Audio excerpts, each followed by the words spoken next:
आम्ही त्या बाबासाहेबांचे अनुयायी आहोत की जे बाबासाहेब स्वाभिमानाने जगत होते, झुकले नाही.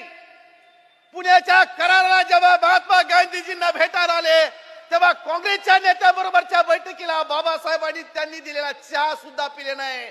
बाबासाहेब म्हणाले, आता जर मी चहा पिलो तर मी तुमचा मिंदा होईन, म्हणून मी तुमचा चहा घेणार नाही. काय बाबासाहेबांचा विचार. चहाचा कप हातामध्ये काँग्रेसचा न घेणारे, फेकून देणारे बाबासाहेब, नाकारणारे बाबासाहेब, त्यांचे आम्ही अनुयायी आहोत. आदरणीय बाळासाहेब आंबेडकरांसारखा स्वाभिमानी माणूस कुणापुढे झुकत नाही. सन्मानपूर्वक बाकीच्या नेत्यांना त्यांच्या पोरांचं पडलंय आणि बाळासाहेबांना कैकाड्याचं, वडाराचं, भसनजोग्याचं, वडाराच्या पोरांचं पडलंय. काय विचार आहे.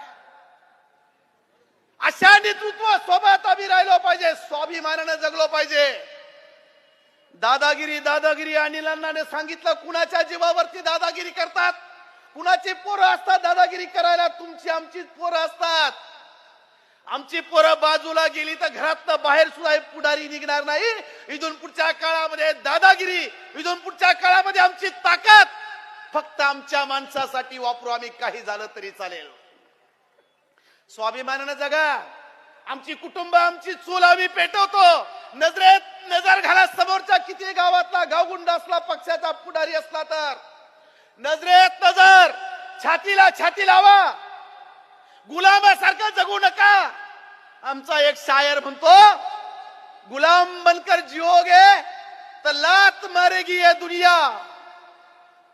गुलाम बनकर जिओगे तो लात मारेगी ये दुनिया.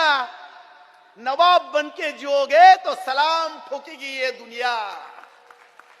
बाबासाहेब आंबेडकर राजासारखे जगले, सत्तेत गेले नसतील, लोकसभेला पराभव झाला असेल, आदरणीय बाळासाहेब आंबेडकर देखील राजासारखे सन्मानानं, स्वाभिमानानं जगतात. तुम्हाला जर सन्मानपूर्वक वाटाघाटी करायच्या असतील तर माझ्याकडे या. मी तुमच्याकडे यायला मोकळा नाही. हा स्वाभिमानी बाणा आदरणीय बाळासाहेब आम्हाला शिकवतात.